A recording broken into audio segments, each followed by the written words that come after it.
সম্মানিত সাংবাদিক ভাইয়েরা এবং সম্মানিত সুধী, আসসালামু আলাইকুম। আপনারা জানেন কাকরদা মাধ্যমিক বিদ্যালয়টি 1923 সাল থেকে প্রতিষ্ঠিত হয় এ পর্যন্ত অত্যন্ত আপনাদের সকলের সহযোগিতায় অত্যন্ত সুনামের সাথে চলে আসছে। আমরা বিদ্যালয়ের একটি ঘর নষ্ট হয়ে গেছে এবং ছাত্রছাত্রীদের বেঞ্চ মেরামত ভেঙে চলে গেছে। এখানে একটি সেন্টারও আছে এই বেঞ্চ টেবিল মেরামতের জন্য, এবং বিদ্যালয়ের জায়গায় বাজারে একটি মাছ বাজার এবং কাঁচা বাজার ছিল, সেই জায়গাটা এখন অনুপযোগী হয়ে গেছে।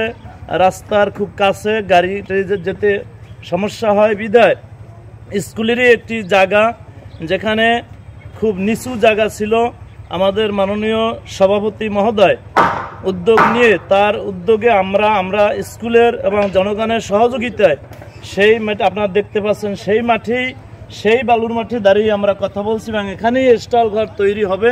আপনারা পিছনে দেখতে পাচ্ছেন সেই ঘরটি নির্মাণের জন্যই 13টি গাছ মাঠের থেকে স্কুলের জায়গা থেকে স্কুলের লাগানো, স্কুলের অর্থায়নে লাগানো, স্কুলের জায়গা থেকে কেটে স্কুলের কাজে ব্যবহার করা হবে, এই মর্মে গাছ কাটা হয়েছে। ইতিমধ্যেই একটি কুচক্রী মহল এই স্কুলের ভাবমূর্তি নষ্টের জন্য, কমিটি এবং শিক্ষকদের ভাবমূর্তি নষ্টের জন্য, এই স্কুলের ঐতিহ্য বিনষ্ট করার জন্য পায়তারা চালাচ্ছে এবং প্রশাসনকে বিভিন্নভাবে মিথ্যা বানোয়াটভাবে তারা দিয়েছে যে এই গাছ বিক্রি করে প্রধান শিক্ষকের যোগ সদস্যের ভাবে একটি কুচক্রী মহল বা একটি দুর্বৃত্তরা কেটে ভোগ করছে। এটা আদৌ মিথ্যা। এই মিথ্যার আমরা প্রতিবাদ জানাই, নিন্দা জানাই।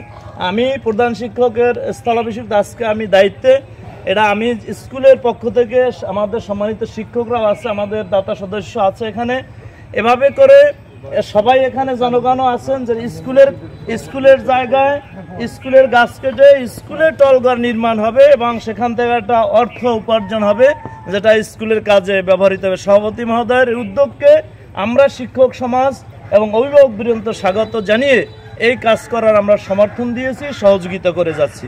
যারা মিথ্যাভাবে বলছে বিক্রি করা হচ্ছে, এগুলো সমস্ত মিথ্যা, ভোগ করতেছে দুর্বৃত্তরা, এটাও সমস্ত মিথ্যা। এটা আমরা পার্সোনাল ভাবে ব্যবহার করবো, তাও সম্পূর্ণ মিথ্যা। এই মিথ্যা, এই বানোয়াট প্রচারণার আমরা শিক্ষকদের পক্ষ থেকে, কমিটির পক্ষ থেকে এবং এলাকাবাসী সকলের পক্ষ থেকে এই কুচক্রী মহলের এই অপচেষ্টা, অপকর্মের জন্য আমরা তীব্র নিন্দা জানাই। ধন্যবাদ সকলকে।